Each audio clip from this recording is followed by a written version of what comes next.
A summary of the news. Good evening. A moratorium will be imposed on new hotel rooms and the construction of new hotels on La Digue. The moratorium will take effect from the 1st of August, which is next month, and will remain in effect until 2023.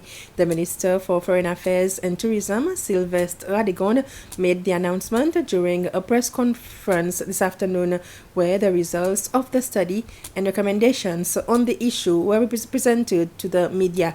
This decision comes after a study on the number of tourists on La Digue compared to the number of rooms available. Minister Radigon says it is clear that there is a problem that must be resolved as soon as possible to ensure the sustainability of tourism on La Digue.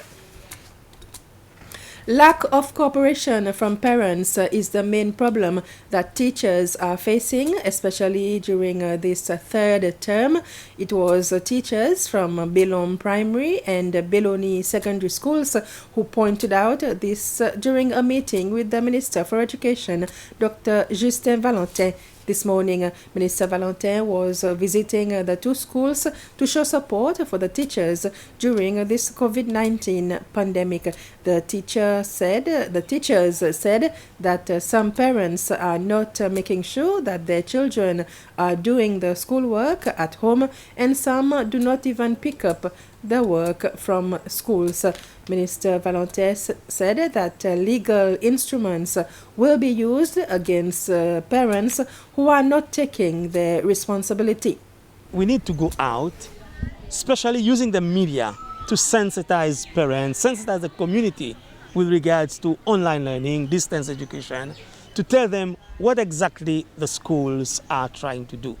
Ultimately, if we fail on that mission, or if we don't succeed in that mission, we will use our legal instrument. We have a few legal instruments that the ministry can use in order to get parents to collaborate and to be responsible, accountable.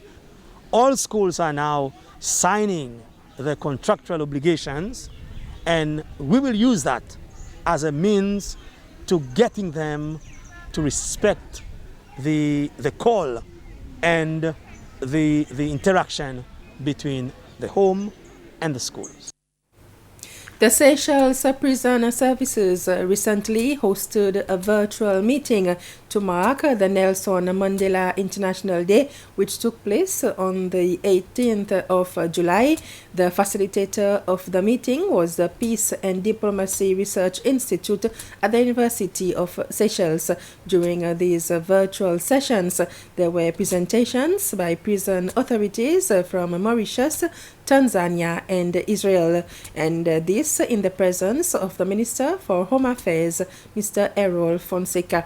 After the virtual meeting, the Seychelles prison authorities said that they would start working with the Mauritian and Israeli prison authorities to improve the efficiency of their services. Takeaways from me was that we're on the right track as a prison service. We're seeing from the more mature prison services like Mauritius, Israel, and Tanzania all the good work that they're doing, and we're starting to do the same and more. It's all about learning from each other, and I hope that we can continue to communicate and collaborate with our sister agencies. Israel has a few things that we're interested to do. Mauritius, where we'll be meeting very soon at a technical level to discuss benchmarking, to discuss sharing of experiences, and so on and so forth. I'm very interested in their staff training school that they have in the prison and how we can partake of that. Onward discussions as well with our friends in Tanzania.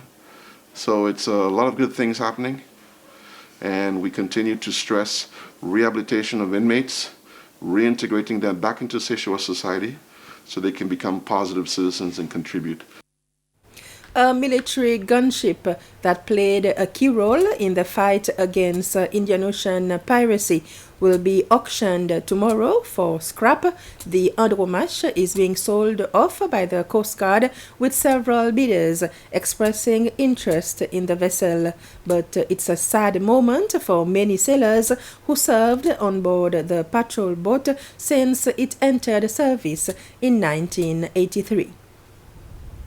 The Andromache was once the pride of the fleet, the first patrol boat to be commissioned and paid for by this country. She entered service 38 years ago. Her finest hour was helping to tackle Somali piracy on the high seas. She was, at a certain point in time, the only vessel available for us to deal with the pirates, and she participated in the hostage rescue operations whereby local fishing vessels had been taken by pirates, and we were able to rescue them and bring them back to Seychelles.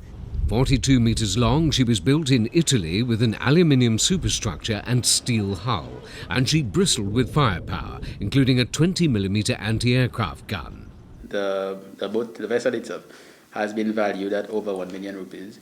But given that it's being sold as scrap and not as a boat, because that was a directive from Cabinet selling it as scrap metal, we expect that we'll get less than if we were selling it as a boat, but it won't be, we'll aim for as much as we can get.